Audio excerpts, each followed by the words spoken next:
দর্শক, আমি এখন যুক্ত হয়েছি প্যানো লাইভে। আমি উচ্ছ্বাস বড়ুয়া। আমি এখন রয়েছি রামু রাজারকুল ইউনিয়নের যে নয়াপাড়া রয়েছে, আমি সেখানটিতে এখন অবস্থান করছি। আসলে আজকে এখানে সকাল 10টা নাগাদ একটি যুবক ট্রেনে কাটা পড়ে তার মৃত্যু হয়েছে। ট্রেনটি ছিল কক্সবাজারমুখী একটি ট্রেন ছিল। ট্রেনে কাটা পড়ে তার মৃত্যু হয়েছে বলে আমরা জানতে পেরেছি। এখন আমরা ঘটনাস্থলে রয়েছি। আমরা একটু বলার চেষ্টা করব।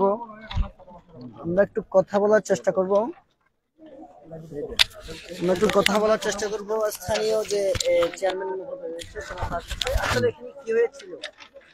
সকাল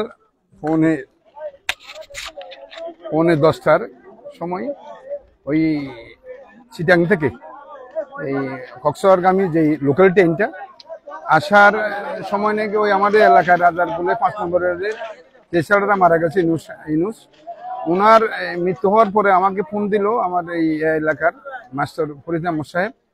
আমি থানায় যোগাযোগ করলাম, থানার অফিসার সহ আমি এখানে এসে দেখি অনেক লোক। এবং তাদের থেকে একটু শোনা এই ইনুস এখানে রেল লাইনের উপর ছিল, এই কিভাবে অ্যাক্সিডেন্ট করছে কেউ কিন্তু দেখে নাই।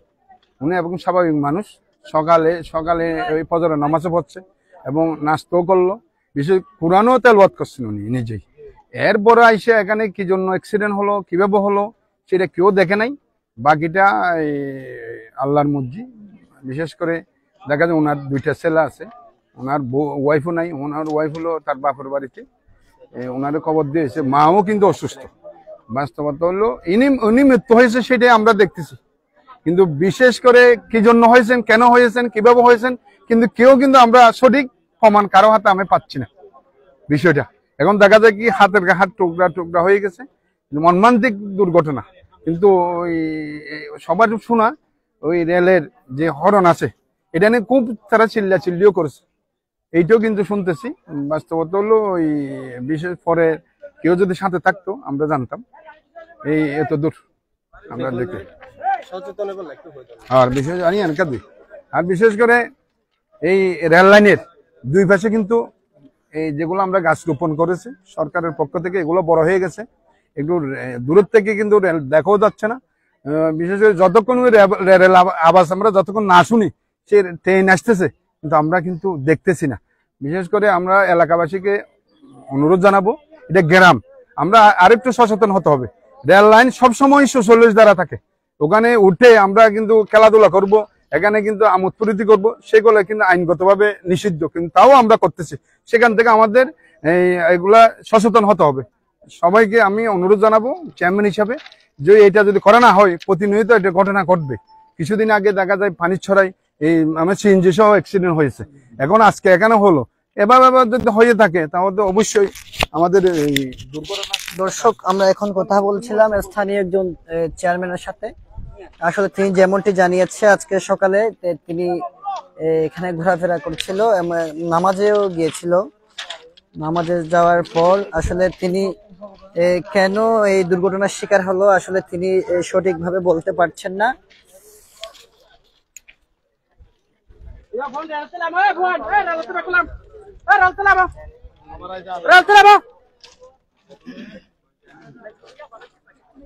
আজ ঘটনাটি ঘটে আজকে সকাল 10টায় কক্সবাজার মুখী একটি ট্রেনের সাথে। রাজারকুল ইউনিয়নের যে 4 নম্বর ওয়ার্ড রয়েছে, আজকে ঘটনাটি ঘটে আজকে সকাল 10টায় কক্সবাজার মুখী একটি ট্রেনের সাথে ঘটে। আসলে আজকে সকাল 10টার দিকে আজকে রামু রাজারকুল ইউনিয়নের যে 4 নম্বর ওয়ার্ড রয়েছে, 4 নম্বর ওয়ার্ডের যে নয়াপাড়া রয়েছে, নয়াপাড়ায় আসলে ঘটনাটি ঘটে এবং নিহত যিনি হয়েছেন তার বয়স আনুমানিক 27 বছর এবং তার নাম মোহাম্মদ ইউনুস। তার পিতার নাম এবং ফয়েজ আহমদ, তার পিতার নাম ফয়েজ আহমদ। তিনি আসলে এই এলাকারই একজন সন্তান। আমরা একটু স্থানীয় আরো একজন মানুষের সাথে কথা বলার চেষ্টা করব, যিনি আজকে সকাল থেকে ছিলেন। উনি আমার আচ্ছা, বলুন তো কি হয়েছিল? আসসালামু আলাইকুম। মূলত হচ্ছে এটা তো কি হয়েছিল না, মানে মাঝখানে বইয়া রেডার বিল্ডার মাঝখানে বইয়া নামাজ পড়তেছে, নামাজ পড়ার সাথে রেল আইছে, রেলার মধ্যে হরন দিছে, হরন দেওয়ার সাথে মাথা একটু যেমন ডেবিট হয়ে গেছে, তারপর উনি রেলার মধ্যে সিঁড়ি সিঁড়ি গেছে গা। এক এক জায়গাতে এক এক টুরা পাইছি, সবগুলা ফেটাইয়া হজত করে রাখছে আর কি। আচ্ছা, ওনার পরিবার সম্পর্কে একটু বলেন, ওনার পরিবার কে কে আছে বা উনি বিয়ে করেছেন উনি বিয়ে করেছে, দুটা ছোট ছেলে আছে। উনি ছোট আগে ব্যবসা বাণিজ্য করতো, ব্যবসা বাণিজ্য করে ছোট পরিবারটা চালাইতো, অসহায় গরিব মানুষ। ওনার বাচ্চা ছেলেটা ফালিবার মতো ক্ষমতা আর কেউ নেই, বাবু মারা গেছে। আচ্ছা, ওনার কি কোনো মানসিক কোনো সমস্যা আছে কিনা? না, হরেন দিকে হয়ে গেছে, সমস্যা নাই। ওই আংশিক গিয়া ফজরের নামাজ পড়ি, কোরআন তুরান তেলাওয়াত করি, তারপরে রেলের ভিডিও উঠছে আর কি। ওনার পরিবারে ওনার স্ত্রী নাই? আছে, স্ত্রী আছে, ওনার স্ত্রী আছে, দুজন সন্তান আছে, ছোট সন্তানগুলো ছোট।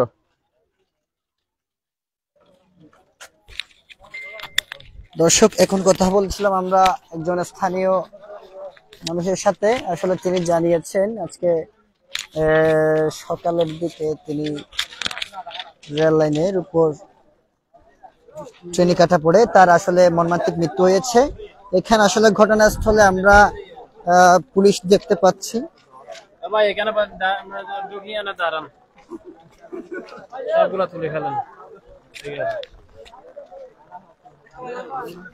ঘটনার খবর পেয়ে এখানে আসলে স্থানীয় প্রশাসন এবং ট্রেন পুলিশ এখানে হাজির হয়েছে। তারা আসলে বিভিন্নভাবে তদন্ত করছে এবং লাশটি পোস্টমর্টমের জন্য তারা পাঠাবে।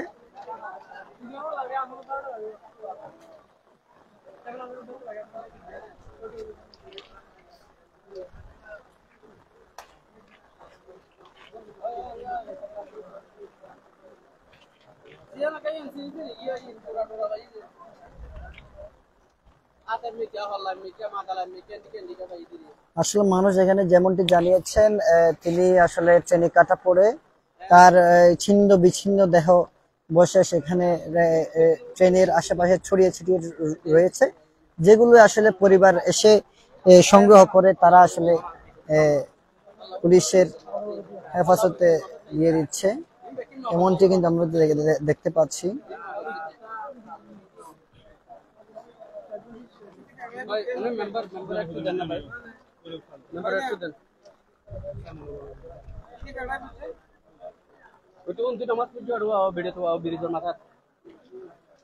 নামাজ পড়তে দিন তো অনেক দূর নদী চাইলে না আগে জেনা জ্ঞান সিরি সিরি টুরা টুরা করে বেলাই হ্যাঁ নামাজ পড়ার ধরে নামাজ পড়ে নামাজ পড়ে দূর নদী জেনা জ্ঞান সিরি সিরি আত পাই দোড়া মাথা পাই এমনি কে মাতালা পাই এমনি কে মাথা পাই দোড়া মঙ্গস তাও তেসু নাই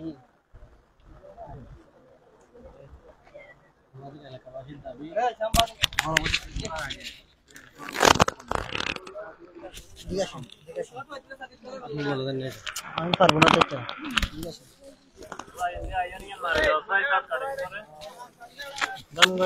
আমরা একজন স্থানীয় যুবকের সাথে কথা বলার চেষ্টা করব।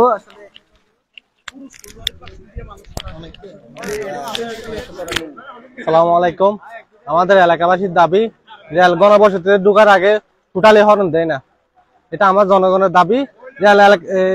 বসত বাড়ি ঢোকার আগে থেকে হর্ন দিতে হবে। বসত বাড়ি যতক্ষণ পর্যন্ত শেষ হয় না ততক্ষণ পর্যন্ত আমরা হর্ন চাই।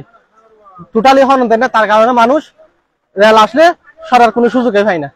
তেমন আমারও নিজের হয়েছে, আমি নিজেও অনেক সময় সরতে অনেক সময় পারি না, তেমন তাড়াহুড়ার মধ্যে হয়ে যেতে হয়। হর্নটা আমরা বেশি করে চাই, গণবসতিতে ঢোকার আগে আমরা হর্নটা যেন বেশিভাবে দেই, এটার অনুরোধ করতেছি আমরা রেল কর্তৃপক্ষের কাছে। উনি 9:30টার সময় দুর্ঘটনার শিকার হয়েছে। রেলটা তখন কক্সবাজার দিকে রওনা ছিল। আসার সময় এলাকাবাসী রেলটারে দাঁড় করাইছে লাল ফেরেক দিয়ে। আসসালামু আলাইকুম।